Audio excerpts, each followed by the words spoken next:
Okay, folks, that's the headline statistics out for the UK, and it's particularly Scotland's house prices for July 2022, where this is where the Office of Statistics collate all the information and look at the house prices overall. So we're going to look at them in detail and in depth just now, but overall the headline statements are: the average price in Scotland to buy a property now is £192,966. Year on year, the annual price change in Scotland is 9.9%. Now, we're going to drill down and we're going to look at local authorities later on. So we're going to particularly focus on Fife, particularly because we've got Fife properties. Monthly change in price of a property in Scotland was 0.6%. So we're still going up in a smaller way.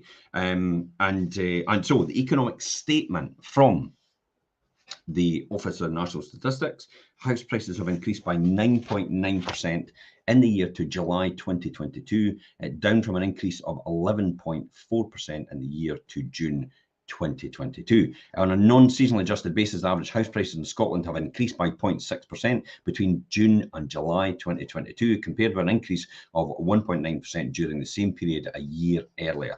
That's June 2021 to July 2021. On a seasonally adjusted basis, average house price in Scotland has increased by 0.3% between June and July 2022.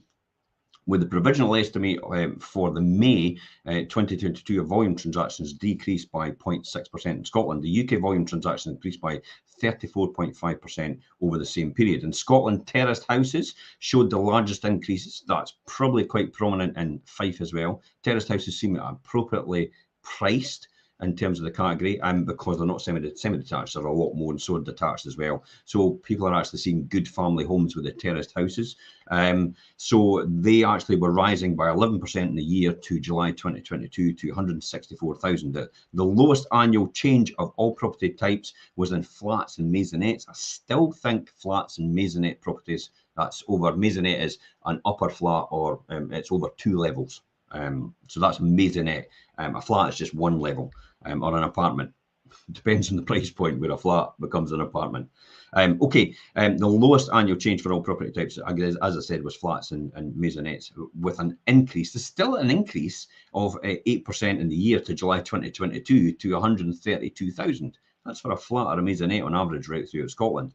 The largest growth was in East Ayrshire, where prices increased by 19.8% in the year to July 2022 to 129,000. See, 129,000. I'll talk about Fife in a minute. The lowest annual price growth of the year was July 2022, was the city of Aberdeen, where the average prices increased by over 0.8% to 149,000. That's no surprise, because obviously Aberdeen's having a tough time with the oil industry contracting, renewables actually expanding. So I think Aberdeen potentially in maybe the next 5 or 10 years, medium to long term, might have a lot of good growth in it now it's actually contracted to an appropriate point.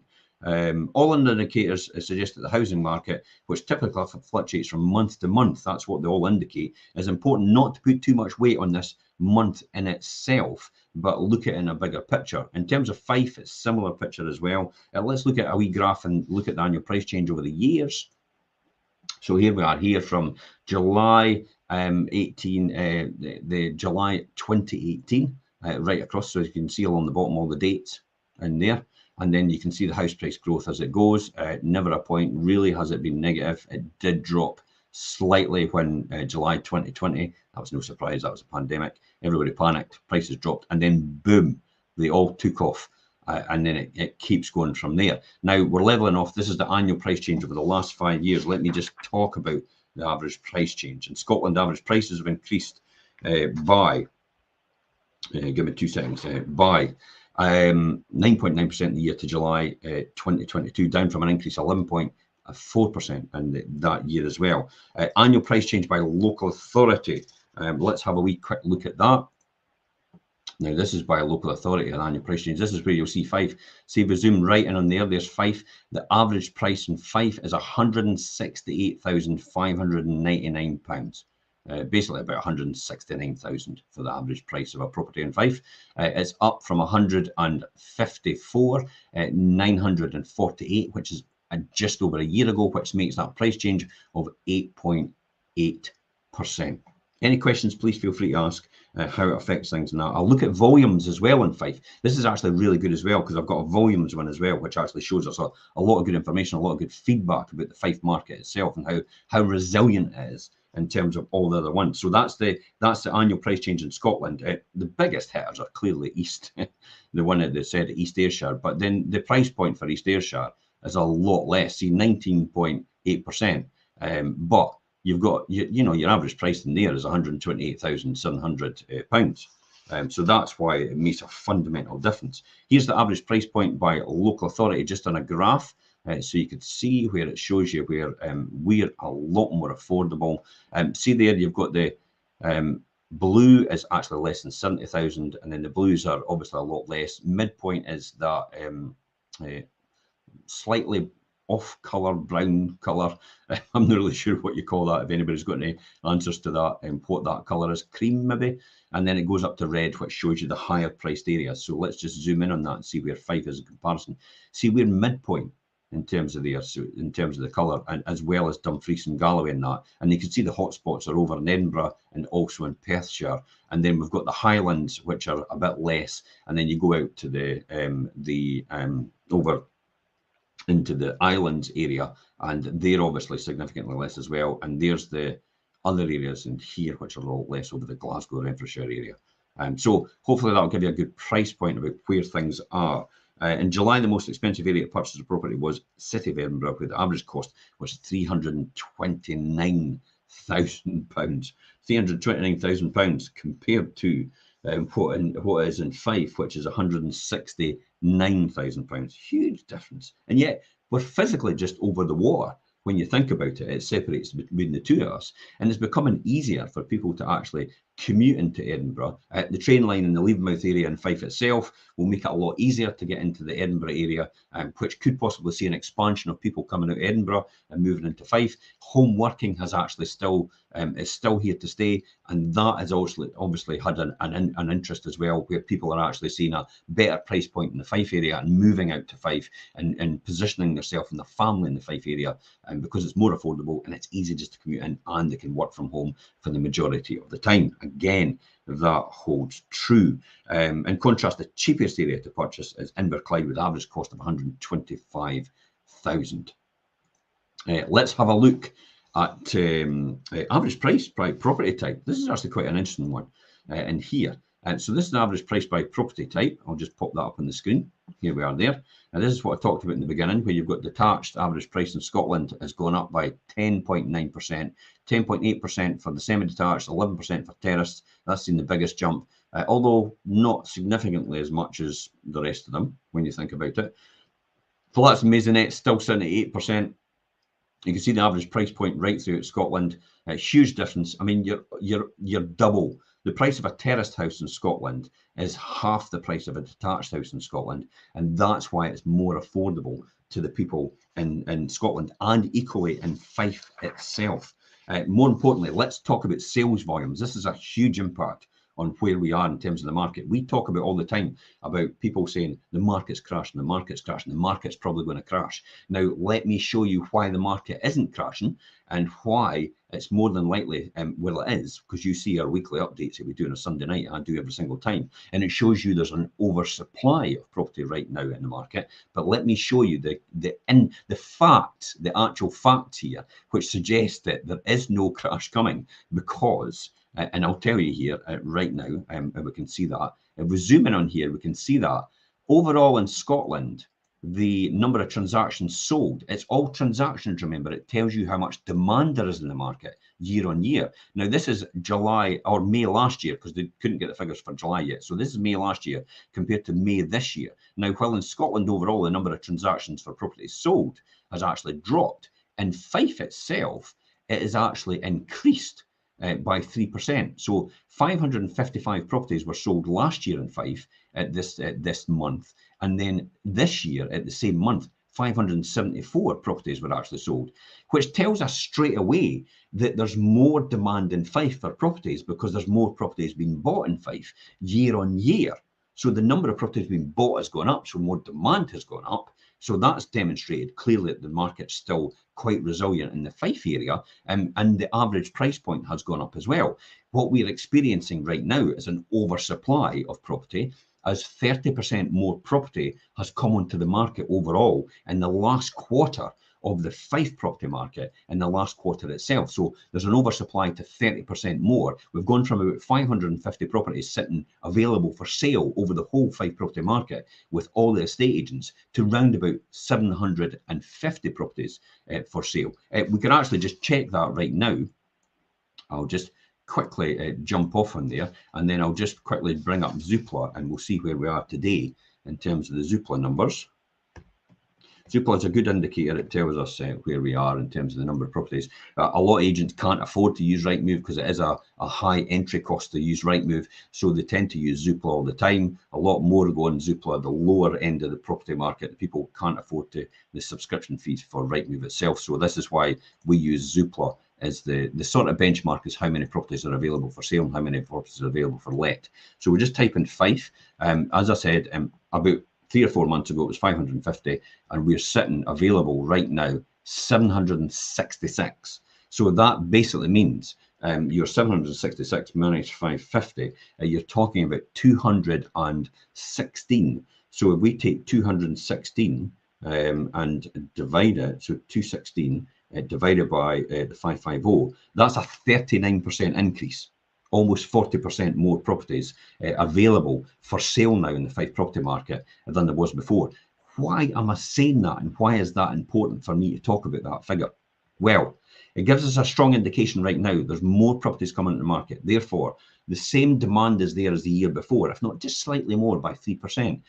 However, with the same demand being there, they've got more choice now because there's more properties. There's 40% more properties on than there was previously before. So therefore, the people in demand right now, with the same demand, has more choice. Therefore, it will take longer to sell a property. The days of my property is gone in 3 days and my property will sell no bother and my property will sell for an astronomical amount have possibly gone. They're not there anymore because of the oversupply. If that supply comes down towards Christmas and the number of properties actually go down to the 500 and 550 mark again, yes, absolutely, I think that could return. The boom could possibly return because of that reason. But if it still consistently stays at the 750 mark, there'll be a lot more properties for the people looking for property to actually choose from. Therefore, they'll be taking longer to sell. So I'll give you an idea that there's 766 properties on the market, and there's about 6,500 sold every year in Fife. If you take 766 and divide it by 6,500, it gives you 11%. Multiply that by the number of weeks, which is 52. It will take you roughly on average 6 weeks to sell a property now. 6 weeks to 8 weeks, we're saying, to sell on average a property. Whereas when it had 550 properties on the market available for sale, it would take you on average, it should take you times 52. It should only take you about 4 weeks. So it's taking you 50% more time to sell a property on average now than it was in the last quarter we had experienced.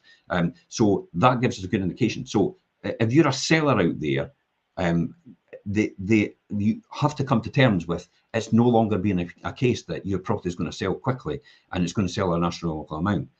There is a lot more choice out there, and the prices have actually caught up with where they were before. In other words, 3 years ago, property prices were about 30% less than they are right now. Home report values have actually caught up to that level, so you can't expect them to keep sustainably going for 10 and 15 and 20% more every single time, because all these prices have caught up to the right price point, therefore the right multiplier. So we take the multiplier, which is 100, which is the average price of the average salary in Fife is around about £30,000, and we take the average price in Fife. So we take 168,599 and divide it by 30,000. It's actually 5.61 times. So it takes 5.61 times your salary, the average salary in Fife, to actually buy an average Fife house. Now, if we looked at the Scottish one, and it's 192,966, and believe it or not, the average salary in Scotland is £31,000, and divide that by 31,000, it takes 6.2 times to buy a house on your salary. So it still means Fife is a very affordable market in terms of the number of times, or the number of times the salary goes into the average price point. So Fife is extremely still a more affordable time. When we were at the credit crunch in the 2006, 2007 times, you were getting an average multiplier times average salary compared to average price point. It was round about 8 or 9 times. So it tells me there's still a lot more resilience in the property market, and I can't see personally, based on the facts and the data, there would be an impending price or property crash as a result of that, because liquidity is still there, and the average number of times of a salary to the average value of a property in Fife is still very, very low in comparison to where it was before. So it's still very much affordable to buy the average price at the average property in Fife at the average price point with the person with the average salary, which is a really good indicator to still suggest that we will have a really good housing market, and it will possibly level off. But I can't see anything possibly happening in the medium, in the short term to medium term in the property market. That's been borne out as well by October. We are now having a price cap for the next 2 years by the UK government on how much utilities will cost. Well, which will bring inflation down as well from the perceived impression that the Bank of England was saying that inflation could be 13 or 14%. Some think tanks were thinking 18. Now the Bank of England's coming back saying, well, we actually think it'll probably be about 10%. And in actual fact, inflation has slightly dropped month on month. Notice how the news has never talked about that at all. Inflation has slightly dropped month on month. They've chosen to use a particular micro part of that and say, oh, food inflation's gone up. Now, that's never been done before. So this is all about scaremongering and actually using their agenda to sell their news. That's what it's all about. So be careful of what you hear on the news and look at it in its bigger context of the fact that inflation has actually come down slightly overall. And we could see that in the coming months where that's going to happen. Now, there's no surprise, come just the new interest rate rise, possibly, and I'm saying interest rate rise, it's more than likely interest rates or the base rates will rise. And on round about, I think it's September the 22nd, it was due to be announced because of the Queen's death that actually postponed it, but it's due to be announced. So base rates are more than likely expected to go up. And I wouldn't be surprised if it's half a point in terms of the amount it goes up. And because inflation is actually going to track the utilities are under control now, so therefore that will not contribute towards inflation anymore because that's actually capped as well. So I would think a half point adjustment in the base rates going up will actually curb that a wee bit more, and actually over the next couple of years, inflation I think will begin to come down as a natural result of what's happening in the underlying figures. Hopefully that is the case, and if it is the case, it's happy days because we've got things under control again. We're back to normality. Things won't spiral out of control, and that will be good overall for the UK economy itself. It doesn't help though we're actually going to be borrowing 95 billion in order to inject into the economy. You have to then think about, and this is a classic example about what Warren Buffett actually speaks about from Berkshire Hathaway and Charlie Munger. When you inject money into an economy and you actually put so much money in and you basically print more money, then therefore there's more goods and services being bought with that money. It's been printed. And therefore there's more demand on resources, therefore inflation might potentially creep back up again because of that. And so you've got to always think about, when you do something, you've got to think about the next ramification about that is and then what happens next. So we're fixing this problem, so what problem are we just about to create? Because it always does. It's the cause and effect. And Perry and I spoke about this yesterday, and Jimmy on our show about OAPs actually downsizing and actually unretiring and having to go back to work to maintain their lifestyle. And we talked about the cause and effect, and the actual fact that, if you inject all this money into the economy, what's going to happen? And that's what's happened because of the money that was injected from the pandemic as well. This is actually as a result of contributory towards it. Obviously Brexit's been contributed towards it, and the war in Ukraine as well. But there's no doubt about it that the huge injection of money from the pandemic has actually brought us to this situation as well, and actually caused this and what next scenario. So every time something gets done for the good, you've got to think about what it could create later on and actually plan for that for yourself. So just to make sure you're hedged and protected against anything that can happen in the future. So just be cautious, quietly cautious and confident about where you are and what you're needing to do. So we talked about the volumes and how resilient that will be in terms of the numbers.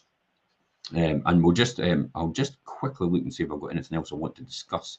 The sales volumes by local authority, no, we're fine with that. And that's it, guys. If you've got any further questions about what I've just discussed here, or you want any more clarification about it, please feel free to put something in the comments. I'm more than happy to take questions, or you can message us direct, or you can contact me direct on this post as well. Until next time, guys, I'm Jim Parker for Fife Properties TV.